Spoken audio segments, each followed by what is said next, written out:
한번입니다. 더 시저입니다. 어제의 장은 이란이 이스라엘의 탄도미사일 180발을 발사했다는 악재, 지정학적 리스크, 전쟁의 시작, 악재 뉴스와 더불어 장이 시작하자마자 미국 주식이 급격하게 엄청나게 큰 하락으로 마무리를 하였습니다. 그러나 우리가 지금 걱정해야 될 것은 전쟁이 아니라 경기 침체, 실업률. 전쟁이라는 것은 사실상 계속적으로 전쟁을 할 수는 없기 때문에 언젠간 끝나게 돼 있습니다. 하지만 경기 침체가 확정이나 계속적으로 경기 침체를 가리키는 신호가 나오는 지표들이 발표가 되면 미국 주식이 우상향에서 우하향으로 방향을 돌릴 수가 있습니다. 우리는 그것을 걱정해야지 지정학적 리스크인 단기적인 조정의 재료인 이 전쟁은 크게 저는 개인적으로 걱정할 필요는 없을 거라고 생각하고 있습니다. 공포지수 67 다시 그리드로 복귀를 해주는 모습. 어제 하루 좀 크게 내렸다 하지만 아직도 미국 주식은 탐욕의 구간인 것이죠. 푸덴코르션 생각보다 푸덴코르션이 많이 오르지 않아가지고 좀 의아한 상황입니다. 푸덴코르션은 여전히 상당히 낮은 수치인 0.66 공포지수 매도의 방법 참고하시고요. 오늘은 중국이 휴장을 했고 미국 ADP 민간 고용 보고서가 발표가 됩니다. 상당히 또 중요한 지표죠. 예보는 생각보다 좀 높은 124K로 측정이 되어 있네요. 좀 상당히 높게 측정이 되어 있긴 한데 어제 졸트 보고서도 예보보다 좀 높게 나왔기 때문에 일말의 기대를 좀 하고는 있는데 오늘 만약에 추매를 하실 의향이 있으시다면 비농업 고용 변화 이 지표를 확인 후에 상승이 나온다라고 하더라도 본장에서 무빙을 조금 보시다가 추매를 하셔야 될 것 같습니다. 왜냐하면 현재 나스닥 지수가 21선 주황색 21선에 상당히 좀 가깝게 위치가 돼가고 있습니다. 그리고 그 지점은 공교롭게도 상승 추세선에 맞물리는 자리. 개인적으로 이번 지정학적 리스크로 21선까지 주가가 밀릴 수 있는 확률이 상당히 좀 높아졌다고는 보고 있습니다. 하지만 이 21선과 검정색 지지라인은 상당히 좀 강력한 지지선이기 때문에 나스닥이 이 부분 21선만 지지해준다고 하면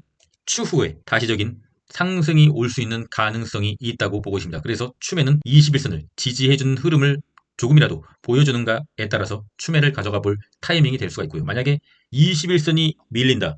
그러면은 좀 위험한 상황으로 돌입할 수가 있는 것이죠. 하지만 그렇다 하더라도 저점을 한번 높였잖아요. 그리고 고점을 한번 높였습니다. 추가적인 하락이 나온다고 하더라도 이 저점만 건들지 않는다고 하면 저점은 계속적으로 높아지고 고점도 미세하지만 계속적으로 높아지는 우상향의 차트를 충분히 만들어낼 수가 있다. 아직 끝난 것은 아니다. 여러분 너무 의기소침해하지 마십시오. 주식이라는 것은 오르면은 내리고 내리면 다시 오르고 오르면 다시 내리고 내리면 다시 오르는 게 주식입니다. 이것을 항상 이해를 하시고 하셔야 돼요. 가장 좋은 패턴이 저점이 높아지고 고점 또한 높아지면은 계속 들고 가다 보면 계좌는 따라서 우상향을 한다. 물론 이러한 부침은 계속적으로 일어나게 되겠죠. 오늘 밤 가장 중요한 것은 21선을 사수하느냐. 그것이 제일 중요합니다. 환율은 살짝 오늘은 조금 내려주는 모습이지만 본장 가봐야 아는 거겠죠. 여전히 21선은 내려오고 있고요. 엔비디아도 깨면은 좀 위험한 검정색 선을 확실하게 이탈해줬죠. 그리고 21선을 정확하게 지지를 하고 있다. 21선이 무너지면 상당히 좀 위험해지는 것이죠. 하지만 21선이 미세하게 아주 미세하게 평평해지고 있다. 지지를 좀 해줘야 된다고 보고 있습니다.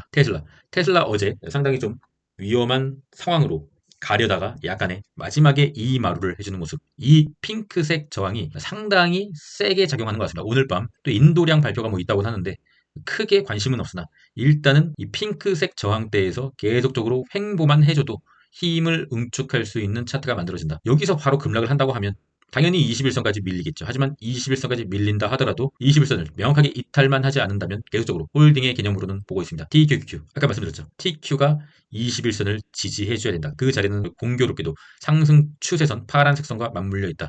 일단은 21선까지는 밀린다고 생각을 하셔야 되는 건 맞고요. 지지를 해줄 것인가 못 해줄 것인가 오늘 밤 결정나게 될 것 같습니다. 속슬 차트입니다. 속슬 21선까지 이미 밀렸죠. 그리고 21선이 계속적으로 내리다가 최근까지도 내리다가 이제는 평평해지는 구간 방향을 결정할 수 있는 자리 21선만 지지해주면 됩니다. 속스 X도 마찬가지죠. 21선이 계속적으로 평평해지고 있죠. 여기서 지지만 받는다고 하면 저점이 높아지는 자리 한번 오늘 밤 배팅을 한번 해봄직한 자리이기도 하나 21선이 밀린다고 하면 배팅을 해서는 안 되겠죠. 쇼세 보조지표 일단 상당히 우리 롱의 입장에서는 좀 상당히 위험한 차트가 좀 나오고 있습니다. 스토캐스틱 K값이 D값을 아래에서 위로 터치를 하고 올라가고 있고 MACD 양봉이 첫 출현하는 자리가 오늘 밤이죠. 그렇다고 한다면 이 속스 S와 SQQ의 저항은 21선이죠. 롱을 반대로 생각하시면 돼요. 숏의 저항은 21선, 롱의 지지도 21선. 오늘 밤 숏을 들어가실 분들은 단타로만 21선 터치하면 매도하셔야 된다고 보고 있습니다. 키움전자의 일간 수매수는 속쓰리 1위. 굉장히 좀 좋지가 않네요. 속쓰의 매수를 상당히 망설이게 하는 일간 수매수고요. YANG 양이죠. 중국 숏. 최근 들어서 중국이 상당히 좀 말도 안 되게 오르고 있는데 양에 조금씩 관심을 가져볼 타이밍이 좀 도래하고 있지 않느냐. 좀 그렇게 좀 생각하고 있습니다. 끝없이 오르는 것은 없고 끝없이 내리는 것도 없기 때문이죠. 코인의 공포지수 다시 지겹네요. 다시 피어. 공포의 구간. 코닐이 어제 크게 또 내렸습니다. 코닐은 21선을 이탈해버렸고요. 이럴 때는 약간의 관망의 자세가 좀 필요한 구간이죠. 왜냐하면 21선을 이탈했기 때문이죠. 21선을 이탈한다는 것은 굉장히 좀 좋지 않은 신호죠. 그리고 볼린저 밴드 하단. 코닐은 저점을 높이는 패턴이 한 번도 나오지 않았죠. 그런데 이번에 볼린저 밴드 하단에서 지지만 받아준다고 하면 처음으로 저점을 높이는 흐름이 나올 수 있는 가능성이 있는 자리. 코닐이 없다고 하시는 분들은 신규적으로 매수를 받아볼 자리가 도래하고 있습니다. 그리고 코닐에 크게 물려 있으신 분들은 일단은 좀 관망의 자세. 여기가 무너진다고 하면 추가적으로 저점을 낮추는 차트가 만들어지기 때문에 상당히 위험해질 수가 있기 때문입니다. 상당히 좀 힘드네요. 마라의 차트. 마라 같은 경우도 코넬과 비슷한데 일단 마라는 21선을 명확하게 이탈해줬기 때문에 오늘 밤 반등을 해주지 못한다고 하면 단기적으로 좀 역시나 위험한 차트가 만들어지는 것이죠. 일단은 보라색 상승 추세선을 크게 갭으로 이탈했기 때문에 사실은 어제부터 좀 위험한 순간이었어요. 일단은 마라도 저점을 높이는 위치에서 지지를 받느냐 체크를 하시고 물을 타시든지 신규 매수를 하시든지 작전을 세워봐야죠. 비트코인의 일봉. 현재 이 주황색 하락의 추세선을 진짜 힘겹게 지지받을랑 말랑 하고 있는데 여기가 좀 무너지게 된다고 하면 단기적으로 하락 추세가 좀 확정이 되는 모양새가 만들어지게 되는 거죠.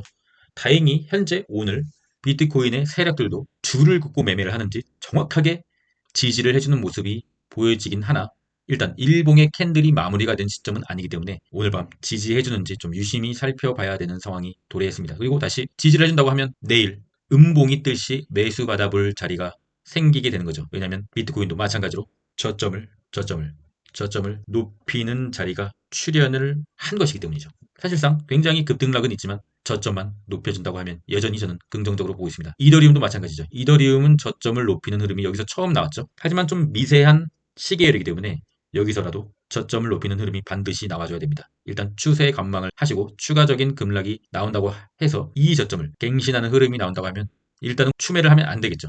저점을 높이는 자리를 반드시 확인하고 물을 타시든 신규 매수를 하시든 해야 될 것 같습니다. 상당히 좀 하루 만에 좋다가 하루 만에 상당히 좀 좋지 않은 상황이 나왔는데 계속적으로 차트를 추적하고 관찰하면서 자신의 매매 방법에 입각한 매매를 하셔야 되는 중요한 하루가 될 것 같습니다. 더 시저스 멤버십에는 구독자방에 225명이 들어와 주신 모습 상당히 감사드리고요. 여러분의 지식과 저의 지식을 잘 버무려서 이 어려운 주식판에서 살아남을 수 있도록 노력해봅시다. 장투의 성향이다 하시는 분들은 장교 멤버십, 단타도 하고 싶다 UDT 멤버십을 가입해주시고 고정 댓글 링크를 확인해주시면 저와 함께 가실 수가 있습니다. 저는 개인적으로 아직도 국장에서는 그 어렵다고 하는 국장에서 아직도 상당한 수익을 올리고 있습니다. 왜냐? 단타만 하기 때문이죠. 국장은 단타, 미장은 중장기 매매로 진행하고 있습니다. 참는다고 해결되는 것도 아닌데 견딘다고 나아지는 것도 아닌데 버틴다고 달라지는 것도 아닌데 그런다고 알아주는 것도 아닌데 왜 그리 아득바득 이겨내려 했을까? 바보처럼 어제에 이어서 똑같은 말을 하는데 이제는 전 참지 않을 거예요. 이 주식판에서 최상위권으로 올라갈 수 있도록 미친듯이 차트를 파겠습니다. 오늘 밤 21선을 지켜주는지 반드시 확인하셔야 되고요. 지켜주지 못한다고 하면 가망입니다. 여러분 전 끝까지 하겠습니다. 이상입니다.